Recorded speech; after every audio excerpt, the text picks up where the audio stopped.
Good morning to all of you. मैंने last lecture में आपको उत्तल एंड अवतल, कॉन्वेक्स एंड कॉनकेव का टॉपिक कंप्लीट किया था, जिसमें हमने ये बताया था कि जहाँ पे ये ऐसा मुंह आता है ऊपर के साइड उभरा हुआ, मतलब जिसको बोलते हैं उभरा हुआ, यानी कि समझ गए होंगे ना, उसको बोलते हैं अवतल लेंस। और जो उभरा हुआ नहीं होता है वो होता है उत्तल लेंस। वो क्या होता है? उत्तल लेंस। ये देखो, गोलीय चालक की धारिता, फॉर्मूला है गोलीय चालक की धारिता C is equal to 4 pi epsilon naught R। 4 pi epsilon naught R। ये याद कर लेना कि जो गोलीय चालक की धारिता होती है, धारिता को हम C से डिनोटेट करते हैं, और C इक्वल टू होता है 4 पाई एप्सिलॉन नॉट R। समांतर प्लेट संधारित्र की धारिता, समांतर प्लेट संधारित्र की धारिता, समांतर प्लेट संधारित्र की धारिता क्या होती है? प्लेट कैसी होती है? एक पॉजिटिव की ओर जाती है और एक नेगेटिव की ओर जाती है, और आवेश जिसको हम की से डिनोटेट करते हैं, एक प्लस होता है और एक माइनस होता है। ये दो समांतर प्लेट की संधारित्र की धारिता। एक प्लेट ये हो गई, एक प्लेट ये हो गई। बल्ब और बैटरी तो परिपथ में लगा हुआ ही रहता है। बस जो जो जिस जिस टॉपिक से रिलेटिव होता है उसको हम ऊपर की ओर डिनोटेड, उसका साइन, डायग्राम, उसका कुछ भी, मतलब नाम, नेम, कुछ भी, वो हम ऊपर डिनोटेड, ऊपर लिखते हैं। और जो बैटरी और बल्ब होती है वो हमेशा हमारे नीचे की ओर आती है। ठीक है। बस यहाँ पे ये प्लेट इसलिए हुई क्योंकि यहाँ पे है समांतर प्लेट संधारित्र की धारिता थी, जिसको हम फॉर्मूला है धारिता, धारिता संधारित्र, संधारित्र हमारे C equal to K of epsilon naught A upon D। C is equal to K epsilon naught A upon D formula है। ठीक है।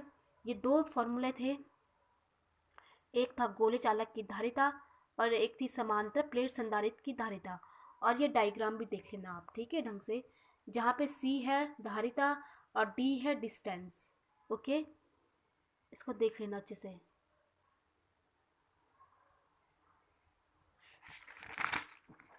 अगला टॉपिक है संधारित्रों का संयोजन, श्रेणी क्रम, समांतर क्रम, श्रेणी क्रम संयोजन।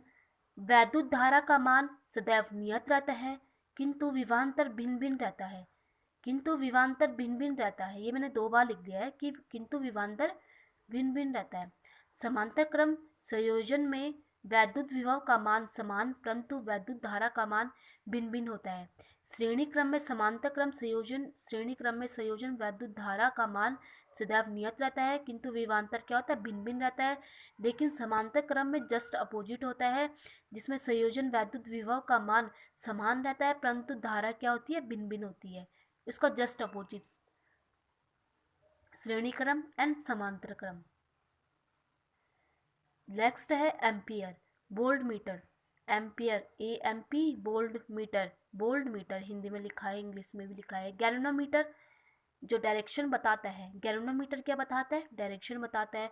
और वोल्ट मीटर वोल्ट बताता है, और गैल्वेनोमीटर डायरेक्शन बताता है।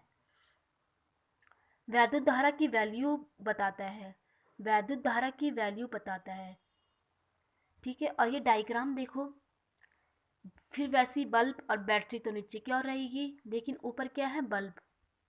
और ये क्या है? वैद्युत धारा का साइन, नहीं सॉरी, गैल्वेनोमीटर का भी साइन होता है ये ऐसा। ठीक है, जिसको हम यहाँ पे लिखा है एमीटर। ये इस टॉपिक से रिलेटिव डायग्राम है, जो हमने डायग्राम कंप्लीट किया है, उससे रिलेटिव ये डायग्राम है। बस आपको कॉन्सेप्ट क्लियर हो गए तो आपको ऊपर के जो ये डायग्राम नेम सब होता है वो आप लिख लोगे, किससे रिलेटिव है। आप ये परिपथ भी आराम से बना दोगे एंड प्रैक्टिकल भी आराम से कर लोगे। कुछ नहीं होता है, बस तार में स्विच लगाना होता है, उसके बाद बल्ब जलता है, बल्ब के बाद बैटरी स्टार्ट होती है। कम मतलब किसी भी फील्ड में आप कुछ भी काम करोगे तो बल्ब के साथ बैटरी, बैटरी के साथ जो आप वर्क कर रहे हो तो वो स्टार्ट हो जाता है। बस आपको लगाना आना चाहिए, ये भी होता है एक इम्पॉर्टेंट, आपको लगाना भी आना चाहिए। वो आप जब प्रैक्टिस स्टार्ट करोगे, कोशिश करोगे, अपने आप ही हो जाएगा। नेक्स्ट है अमीटर, जिसको हम श्रेणी क्रम में जोड़ा जाता है। अमीटर होता है जो, उसको हम श्रेणी क्रम में जोड़ते हैं, और वोल्ट मीटर को समांतर क्रम में जोड़ा जाता है। श्रेणी क्रम अमीटर का प्रतिरोध शून्य होता है। श्रेणी क्रम अमीटर का प्रतिरोध 0 होता है। समांतर क्रम वोल्ट मीटर का प्रतिरोध इनफाइनाइट होता है। समांतर क्रम वोल्ट मीटर का प्रतिरोध इनफाइनाइट होता है। और श्रेणी क्रम में जब प्रतिरोध R होता है, प्रतिरोध मतलब R इक्वल टू होता है R1 plus R2 plus R3, और प्रतिरोध समांतर क्रम में होता है प्रतिरोध 1/R equal to 1/R1 plus 1/R2 plus 1/R3। यह श्रेणी क्रम में संधारित, यहाँ पे समांतर नहीं है, यहाँ पे संधारित रहा होगा। यहाँ पे क्या रहा होगा? संधारित।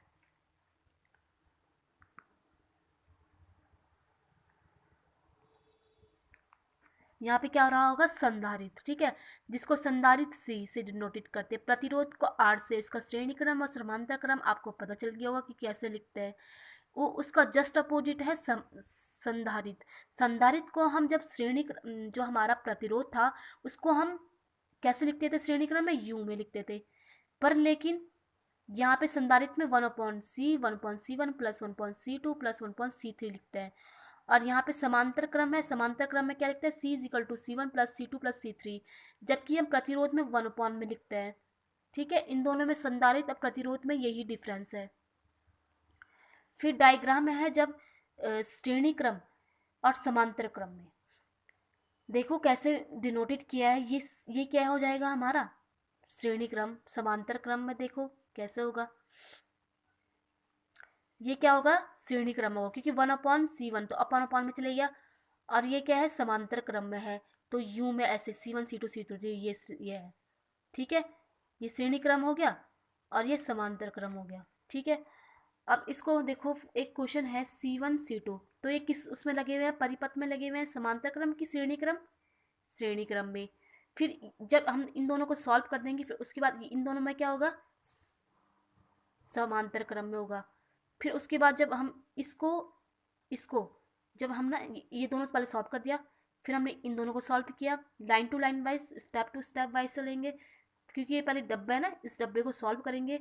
इस डब्बे में पहले ये दोनों लगे हुए हैं, तो इन दोनों को सॉल्व करेंगे, जो इन दोनों का आंसर आएगा, फिर इसको इससे सॉल्व करेंगे, फिर इन दोनों का जो आंसर आएगा वो ऐसे में आएगा, फिर लाइन टू लाइन आएगा, तो इसके साथ होगा।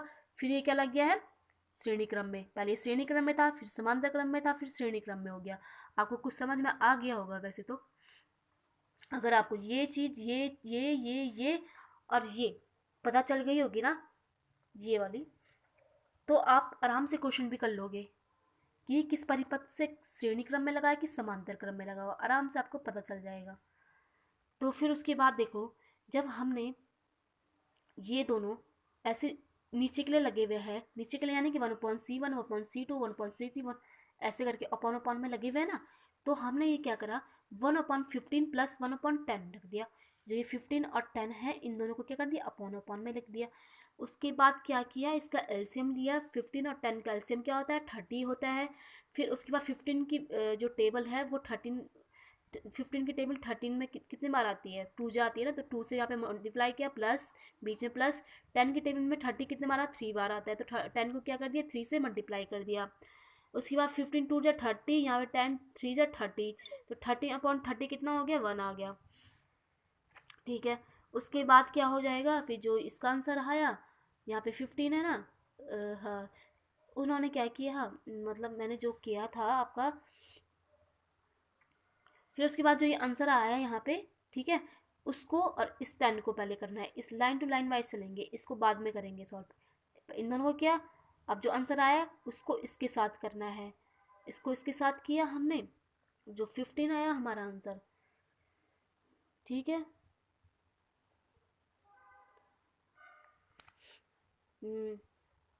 ऐसे किया। ठीक है, उसके बाद हमने 15 प्लस 3, फिर उसके बाद इसको क्या किया? 25 आंसर आ गया, देखो 25। ठीक है, उसके बाद क्या किया? जो आंसर आया उसको इसके साथ क्या कर दिया? समान समान उसमें कर दिया, किसमें? इसमें ही, श्रेणी क्रम में कर दिया। ठीक है, तो 1/C1 1/25 1/25 इक्वल टू 2/25, फिर C की वैल्यू 25/2, 12.2 न्यू फेराइड आ गया। साथ में ये सिंबल भी लिखते हैं, नहीं तो तब मार्क्स नहीं मिलती है। ठीक है, आप इस क्वेश्चन को देखना, इस डायग्राम को देखना और इसको सॉल्व करना। ठीक है, आंसर ये आ रहा है। क्वेश्चन करना, इसको एक बार देख लेना एक बार कि कैसे हो रहा है। ये नेक्स्ट है C is equal to Q upon V. Q is equal to, जहाँ पे देखो ये जो डिवाइड में है, डिवाइड के वाला क्या हो जाता है, डिवाइड वाला मल्टीप्लाई में चले जाता है, जो मल्टीप्लाई वाला होता है डिवाइड में चले जाता है, जो पॉजिटिव वाला होता है नेगेटिव में चले जाता है, जो नेगेटिव वाला होता है वो पॉजिटिव में चले जाता है। बस ऐसी है, ये डिवाइड में था तो मल्टीप्लाई में चले जाएगा। तो Q इक्वल टू C हमारा पीछे आया था आंसर 12.5 और बोल्ट हमारा 10 है, तो था ना नीचे पीछे अभी, तो Q इक्वल टू क्या हो जाएगा 125.0 चार्ज आ जाएगा। नेक्स्ट है वैद्युत धारा, सुपर कंडक्टर्स। ये है जब कुछ धातुओं को ठंडा किया जाता है, जब कुछ धातुओं को ठंडा किया जाता है तो क्रांतिक ताप से तापमान आने पर उस धातु का प्रतिरोध शून्य हो जाता है। ऐसे पदार्थ को सुपर कंडक्टर कहते हैं। आपको कुछ समझ में आया?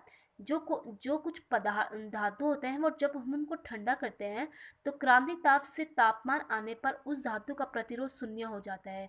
फिर जब तापमान आता है मतलब कि गर्म होता है तो उसका मान क्या हो जाता है, शून्य हो जाता है। जाहिर सी बात है। अब एक बल्ब को लीजिए, ठीक है, उसके बाद वो जमता है, जब हम उसका टेम्परेचर होता है जो, उसको हम हाई करते हैं तो बर्फ़ जम जाती है। उसके बाद जब हम उस बर्फ़ को किसी गर्म चीज़ में रखते हैं तो वो पिघल जाती है, पूरी पिघल जाती है ना। तो बस वही बोला जा रहा है कि जब कुछ धातुओं को ठंडा किया जाता है तो क्रांतिक ताप से तापमान आने पर उस धातु का प्रतिरोध शून्य हो जाता है। ऐसे सुपर कंडक्टर कहलाते हैं। अति उच्च चालकता, इस घटना को अति उच्च चालकता कहलाती है। धारा का ऊष्मीय प्रभाव V equal to I R, और I इक्वल टू, जब मैंने बोला था ना यहाँ पे जो डिवाइड वाला है वो मल्टीप्लाई में चले जाता है, लेकिन यहाँ पे मल्टीप्लाई है तो मल्टीप्लाई वाला क्या हो जाएगा, डिवाइड में चले जाएगा। तो I इक्वल टू क्या होता है, V अपॉन आर। ठीक है, उसके बाद H equal to I square R T, ये फॉर्मूला है दूसरा। ठीक है, जिसमें हमारा H equal to V I R, यहाँ पे आई आर है ना, तो यहाँ पे आई आर क्या हो जाएगा, V हो जाएगा। तो यहाँ पे आई आर, एक I और R, V हो गया, और ए इसमें से आई स्क्वायर था, आई स्क्वायर का मतलब एक आई यहाँ पे बच गया, तो टी का टी भी उतर गया बस। और यहाँ पे भी ऐसे हुआ, यहाँ पे देखो आई है और यहाँ पे फिर से उन्होंने वी की वैल्यू रख दी आई आर और टी, यहाँ पे फिर से क्या रख दी, वी की वैल्यू रख दी आई आर टी। उसके बाद क्या किया, I H is equal to V square upon R square कर दिया, आर टी कर दिया। ठीक है, देखो यहाँ पे जो आई की वैल्यू था ना, यहाँ पे भी आई लिखा हुआ है, तो यहाँ पे आई की वैल्यू क्या है, वी अपॉन आर है। तो उन्होंने क्या कि मैंने जो लिखा था बाद पहले, तो मैंने क्या किया था, जो आई है ना, आई की वैल्यू वी है, वी स्क्वायर हो गया क्योंकि दो आई है इसलिए वी स्क्वायर हो गया, और आर था तो आर स्क्वायर हो गया, यहाँ पे आर टी। फिर यहाँ पे देखो लास्ट में आंसर क्या आया, H is equal to V square T upon R आ गया। एक आर से एक आर कटा क्योंकि आर स्क्वायर था, एक आर से जब एक आर कट गया तो आर बचा, यहाँ पे वी स्क्वायर आर टी आ गया। तो हमारा धारा का ऊष्मीय प्रभाव क्या आ गया, H is equal to V square T upon R आ गया आंसर। सुपर कंडक्टर भी आपको पता चल गया होगा, फ्रिज बर्फ से रिलेटिव। बाकी आप खुद से पढ़ लेना, आपको समझ में आ जाएगा। ओके, नेक्स्ट है टंगस्टन, जिसको हम W से डिनोटेड करते हैं। सीसा Pb, जिसको हम Pb से डिनोटेड करते हैं। कार्बन, जिसको हम C से डिनोटेड करते हैं। टीन, जिसको हम SN से डिनोटेड करते हैं। कॉपर, जिसको हम Cu से डिनोटेड करते हैं। और पॉलीविनाइल, जिसको हम Pb से डिनोटेड करते हैं। नेक्स्ट है तार के बाहर की परत को, जो हमारी तार होती है काली कलर की, ब्लैक कलर की जो तार होती है, तार तो आप समझ गए होंगे ना किसको बोला जा रहा है। तार के बाहर की परत को पीबी से बनी होती है। किससे बनी होती है, पीबी से, पॉलीविनाइल। पीबी का फुल फॉर्म है पॉलीविनाइल। टंगस्टन W, सीसा Pb, carbon C, tin Sn, copper Cu और तार के बाहर की परत को Pb से बनी होती है। नेक्स्ट है इलेक्ट्रिक फील्ड, फ्यूज। यूज क्यों किया जाता है फ्यूज को? यूज ऑफ सल्फी ऐसी धातुएं जिनका मैग्नेट पॉइंट कम हो, Pb equal to magnet. Electric power मात्रक वोल्ट, वाट। इलेक्ट्रिक नेक्स्ट है इलेक्ट्रिक फील्ड, आपको पता लगेगा ना किसके लिए यूज किया जाता है, Pb मैग्नेट। नेक्स्ट है इलेक्ट्रिक पावर मात्रक वोल्ट, वाट।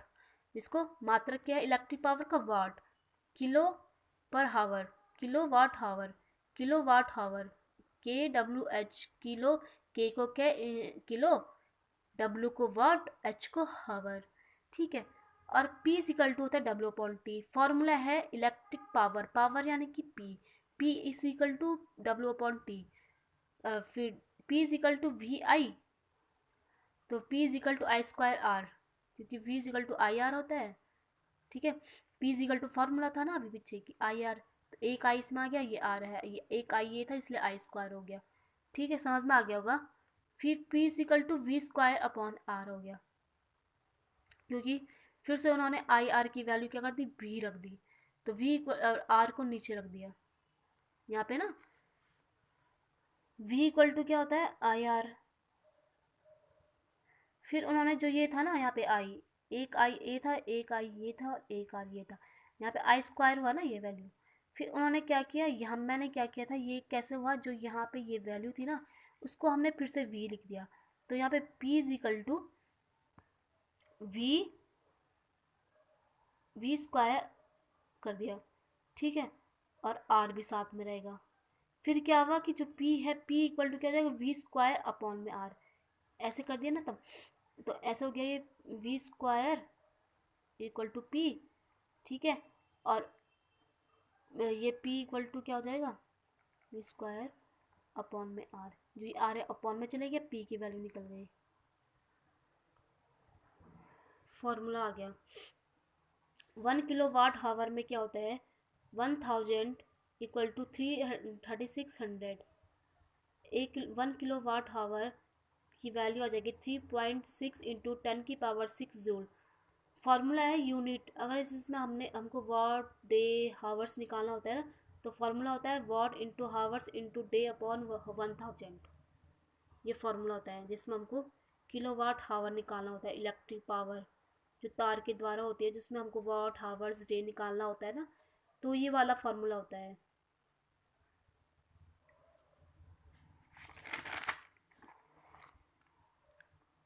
जिसमें देखो यूनिट निकल गई है 8 इंटू 335 अपॉन में 1000।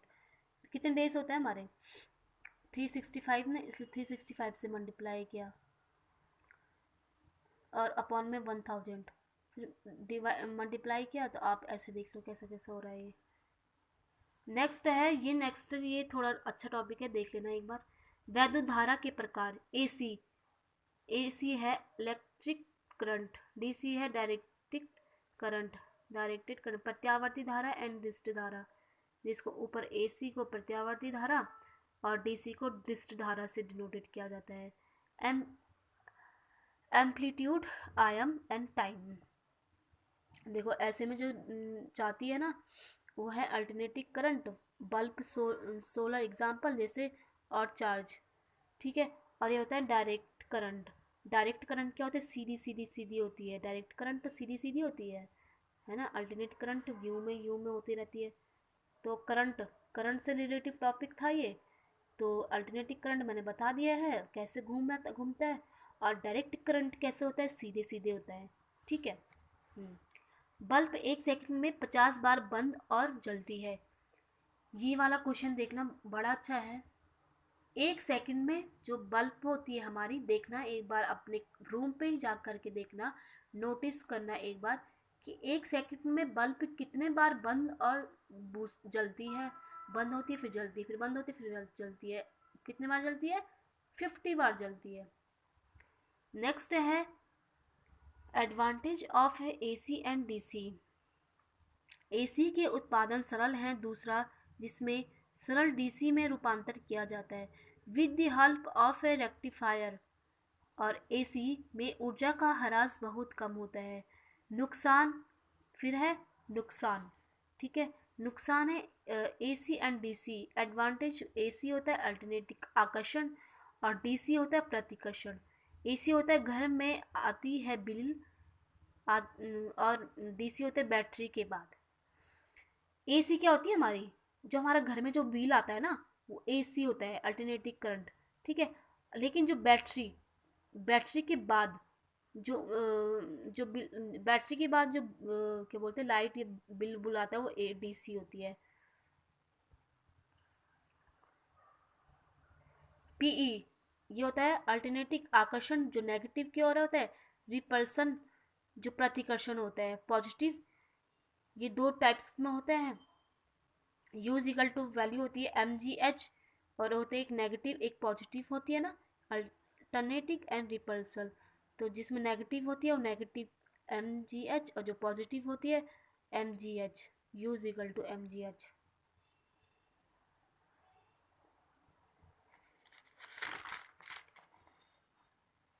नेक्स्ट है मैग्नेटिक फील्ड। मैग्नेटिक के चारों ओर का छेद जहाँ कोई दूसरा ऑब्जेक्ट फोर्स का अनुभव करता है। आई वी बी आई से पहले आई करंट बी की तरफ, फिर बी करंट आई की तरफ। ये लास्ट टॉपिक था, आप देख लेना मैग्नेटिक फील्ड। अब नेक्स्ट मैं आपको नेक्स्ट टॉपिक नेक्स्ट लेक्चर में करवाऊंगी। अभी के लिए धन्यवाद, थैंक यू।